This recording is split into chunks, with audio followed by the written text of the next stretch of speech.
Yo, you already know what it is, Vibe About Water TV. I just wanted to speak a little bit on a film that I recently watched, Blink Twice, starring Channing Tatum and Naomi Aki, I believe her name is. So I recently went to watch it, and what I would like to say ahead of time is in this talk, or whatever you might want to call it, there is going to be some, how do you say? How do you say? Spoilers. I don't mean to spoil it. I'm going to try and keep out any key information in terms of, the general plot. And, I'm going to have to speak a little bit on what it's about, but I'm going to try not to go into any sort of intricates because I do want you guys to watch this film, because I have been, on a personal level, trying to go to cinema a little bit more recently, but in recent years I haven't been the greatest, cinema goer like I had been previously when I was younger. Just time, you know what I mean? It's just, there's a lot of reasons. But there was something about this film. I saw the trailer because I went to go and see a film last week.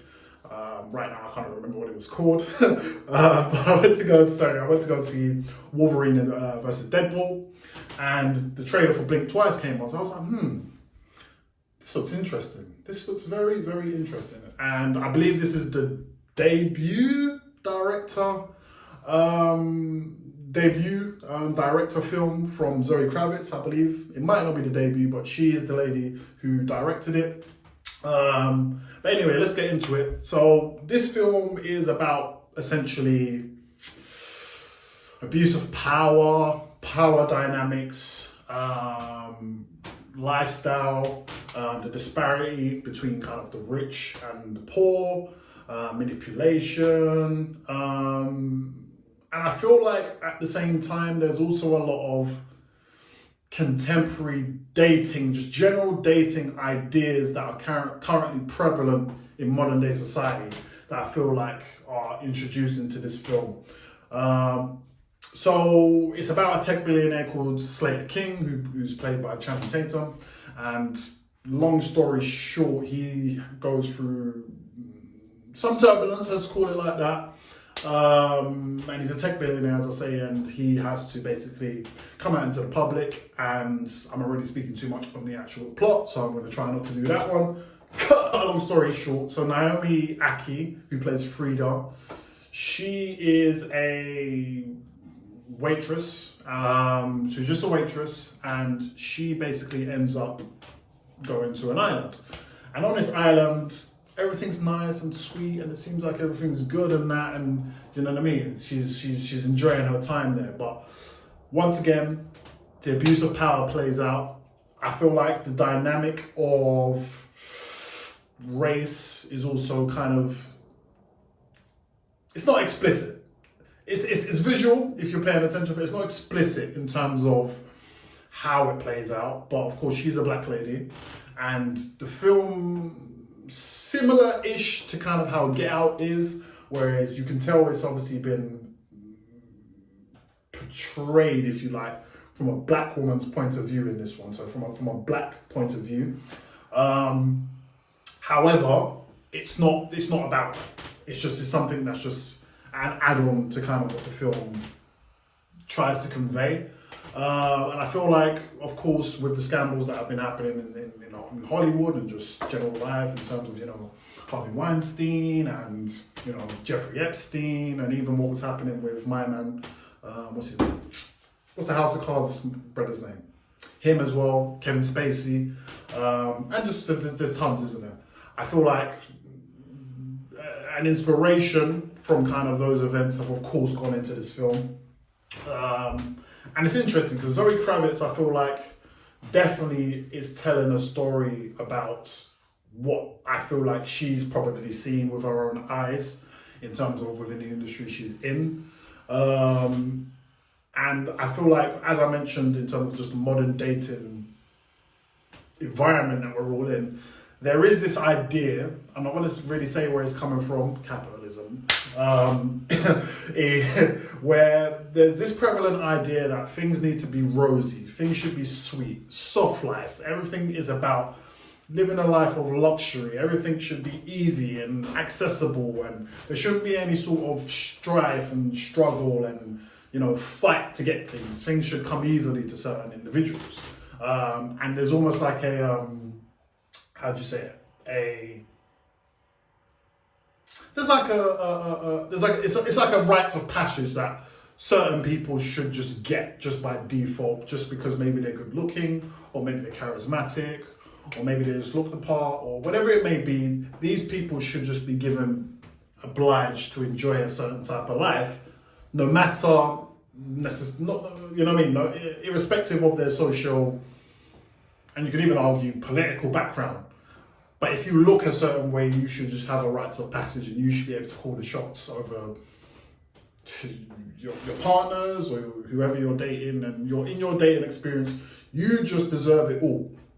Now, I wouldn't say inherently that is a bad or a bad way of thinking. I wouldn't say that, but I would say that it's a flawed way of thinking that doesn't necessarily look at the ills that potentially come with that, and the type of characters and people you may be finding yourself interacting with, if that's the mentality you're rolling with. Because at the end of the day, whoever is deemed to maybe look the part in the opposite gender, if you like, or same gender, whichever way, we don't mean no discriminations or whatever. But I feel like there's a certain pitfalls that are overlooked, because if you look the part, or if you display that you have a certain level of wealth, or that you can provide a certain level of access, or you can open doors for certain individuals to change their life, I feel like that person then may just let their guard down, and as an analogy, they walk in naked, or even they walk in blind, because now they're walking into a situation where everything that they feel like they deserve, or that is coming to them, or that has been laid out, you know what I mean, for them, they feel like this is the opportunity and I just have to walk through them doors.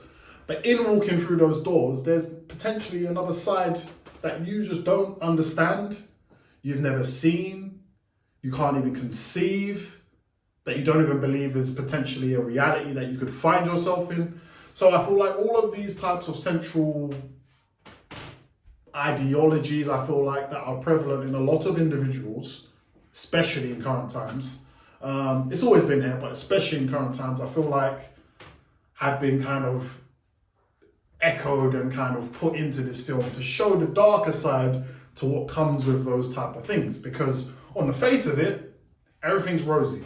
You've got the money, you've got the drinks, you've got unlimited drugs, you've got, you know what I mean, access to just the finest environment, the weather's beautiful, private islands, jets, private planes, you know what I mean? Like, everything looks the part, you know what I mean? Everyone's looking astute and physically fit, and it looks good on the face, you know what I mean? But what's behind that, the darkness that's behind that, or even what is had to be done to enable that environment, you may have no idea, you may have no clue, nothing. And I feel like the film does a very good service of just generally, not even generally, but does a very good service of portraying that.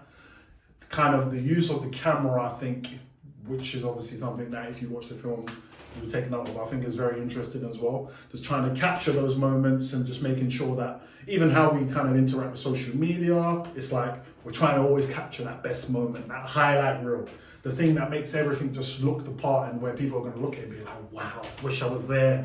I wish I had access to that. I wish I could be a part of it.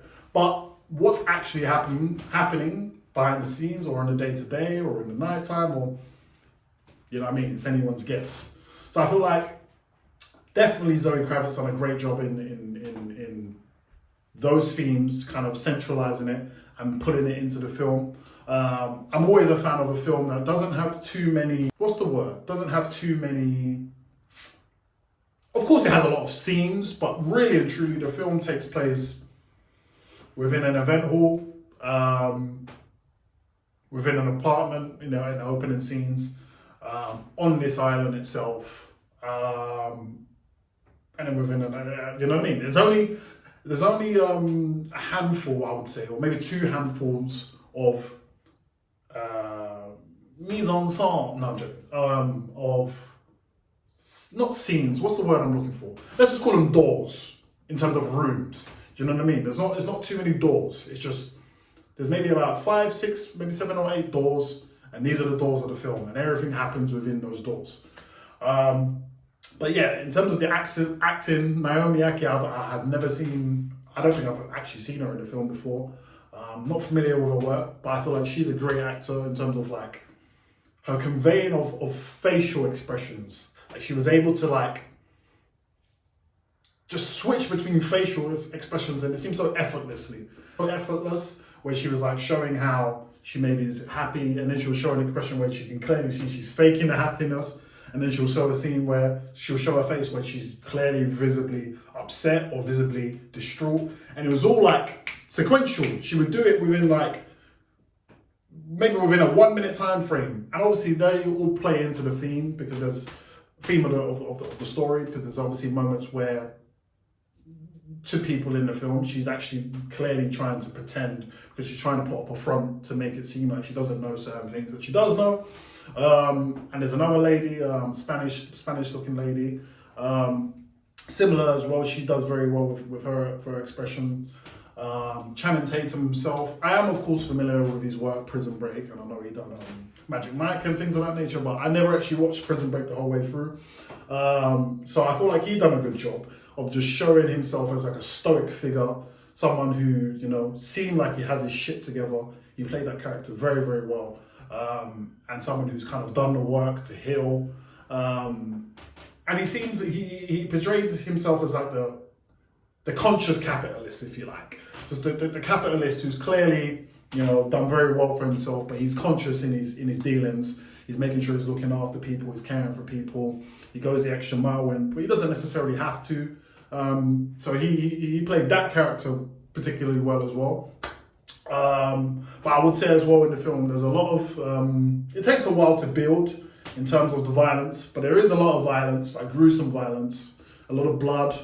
It is going to make you wince a little bit. There's a couple of times I was in the cinema like, yo, like shit. And I'm not usually somebody who kind of I'm not really squeamish or, you know what I mean? I'm not really that type of character, but there was a few scenes in this film I was like, whoa, yeah, that's a bit mad. Definitely Zoe Kravitz and the people who've done the score of the film as well did very well with the musical elements, of course. With any, I don't know if I'd call it a horror film, but any psychological thriller or drama or whatever, the use of music is always key. And I feel like they've done that very well. As I said, in terms of like the graphic scenes or the abusive scenes, if you like, they didn't come to kind of midway to later in the film. But even in the early portions of the film, they done very well to kind of play with the music to let you know that things aren't necessarily as it seems. You know, so I feel like they done very well with the musical elements of it as well. And it's a good film. It's a very good film. I would recommend really anyone to watch it. Men, women, maybe not children, but men or women, I think definitely will be a very good watch. Particularly women, particularly black women, I think it will be a very good watch for them. And yeah, definitely I would recommend it. Blink twice. Watch the trailer if you haven't seen the trailer as of yet. I would imagine if you're on this video, you probably either watched the film or you've known that the film is about and you've taken an interest in it. So maybe you watched the trailer already. But if there happens to be people who haven't, definitely I'd recommend the film. And yeah, I feel like it does very well to play on those themes of abuse and power and how violence can play out and manipulation and how these things can take place in society and how easily these things can kind of wipe your memory and make you forget about things that maybe if you was in your normal day-to-day life you would be on your P's and Q's about, do you know what I mean? But when you are opened up to a certain level of status, if you like, it is very, very easy for you to let your guard down. So yeah, I feel like that's what I would say about this film. Definitely go and watch it. Good film. It runs maybe about 100 minutes, you know what I mean? It's just under 2 hours, I believe. So it's a smooth watch. It's not too long. And yeah, the whole time I was very, very, very, very, very in tune with what was happening, and I was very switched on. There was no moments where you're like, oh, it's getting a bit. Never. Like it's an intense focus because it grips you from minute one. Yeah, man, definitely, I'd recommend all to go and watch it. So yeah, Blink Twice, Channing Tatum, Naomi Aki, directed by Zoe Kravitz.